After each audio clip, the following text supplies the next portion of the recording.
Hey everybody, it's Scott O'Mato back for another redstone build. Hope everybody's having a great day. In this video, I'm going to show you how to build a compact and nice looking honey farm for the newbies that were introduced in 1.15, okay?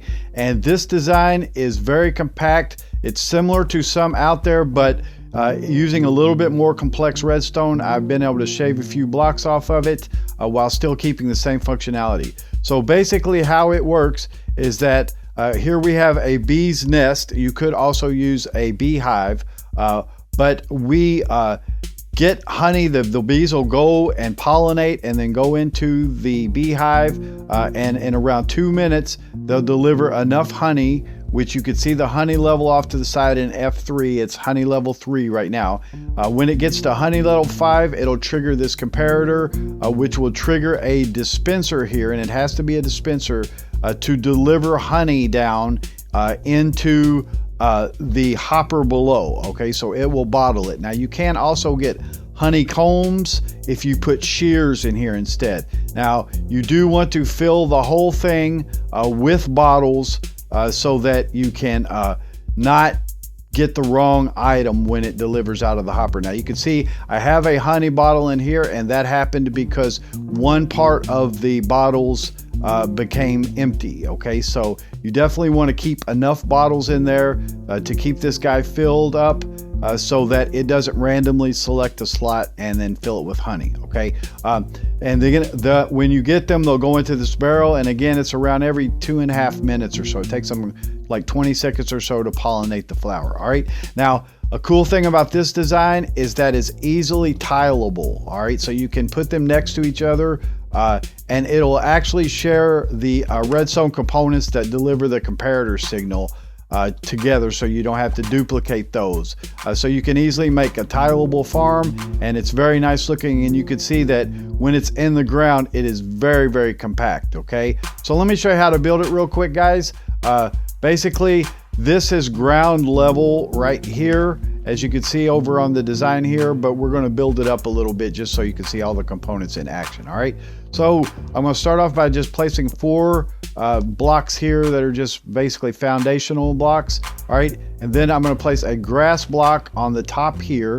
Then we'll want to place a barrel behind it facing whatever direction you like. I'll face it outward like this. Then we're going to put a hopper into that. All right, now we can go ahead and put a flower on top if we'd like, and then go ahead and surround that with trap doors. Okay, and that's where the bees will be, inside of here. All right, and from there we're going to place a bee's nest. All right, you want to place it facing toward the front, so you want to see these 2 dots here in the front of it. If you were using the beehive, it would have a line on the front of it that would tell you that it was there. All right, so from there basically we want to just put a dot of redstone behind it here. Let's grab that. Actually, we're going to place our comparator first. We'll place a comparator right here out of the back of it, and then we'll place a block here which will put a dot of redstone on it. Okay, and then a block above that which will lead us into the dispenser. All right, so now we want to place our dispenser.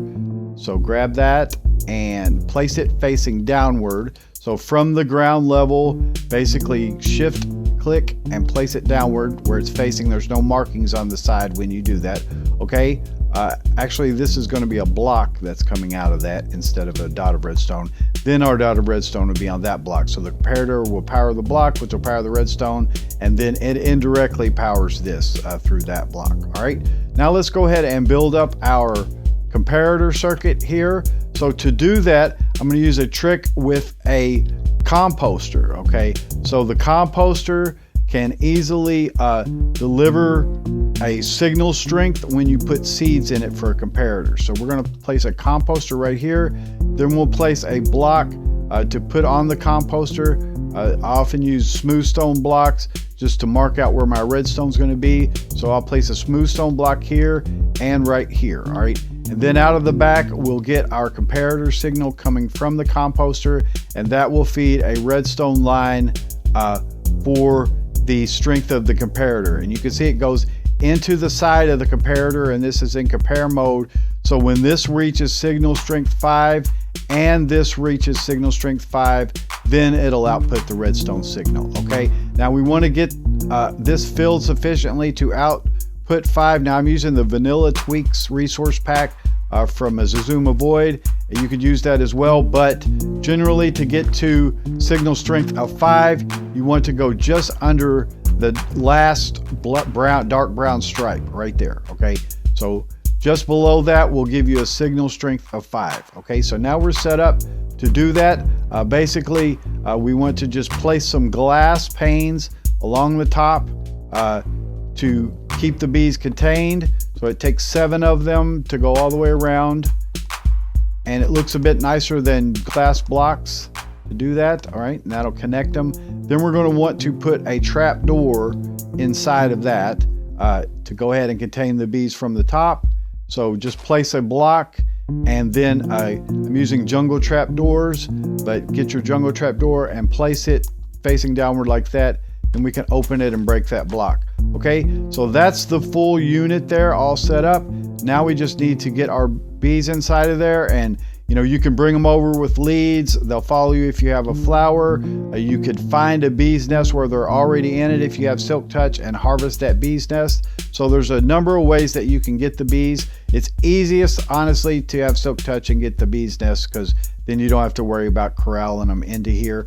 If you do need to do that, it's best to do it from the top using leads to force them into place. And you can actually pull the lead through the bottom here from the top to pull them in. All right, but I'm just going to put 3 bees inside of here. You don't really need any more than that. You need to shift click it in, 2, 3. Then we can close the top and they'll be self-contained. And then again, they will pollinate the flowers, then go into the hive and produce honey. And it takes about 2 minutes for it to produce the sufficient level of honey, which is level 5 that you need. So once again, this comparator is testing for level 5 coming out of there. Right, we could probably look and start to see some honey being created after a short period of time. But that's testing for level 5 to do that. So guys, that is basically the design. You can see that it works and works quite well. Again, just be aware that when inside your dispenser, that you keep a sufficient level of bottles inside of here, okay? Because you need to keep it filled so that the honey bottle will not stay in. It'll get passed down into the hopper, which will go into the barrel. And just one more thing to mention, that when you tile them together, you kind of need backward access to them. So if you had one above the ground, you could do something like put a fence or whatever so you can get to them. And if you're in the ground, then you'll probably want to dig a hole to get to them, either from the back, or if you only have one, you can get to it to the side with a stair. But let me show you the tile design again before we go, because now that you understand how it's built, you can see that we're sharing these components. So the comparator strength signal here can go into either side of the comparator from the side and feed it. So using just this one composter, I'm now providing a signal strength for the 2 comparators, which will give us what we need. And so you'll get a pretty decent amount of honey. It's not super fast, but it's about as fast as it can be. But I hope you enjoyed that. Anyway, this is Scott O'Mato. Thanks so much for watching, guys. Have a great day, and I'll see you in the next one. Bye-bye.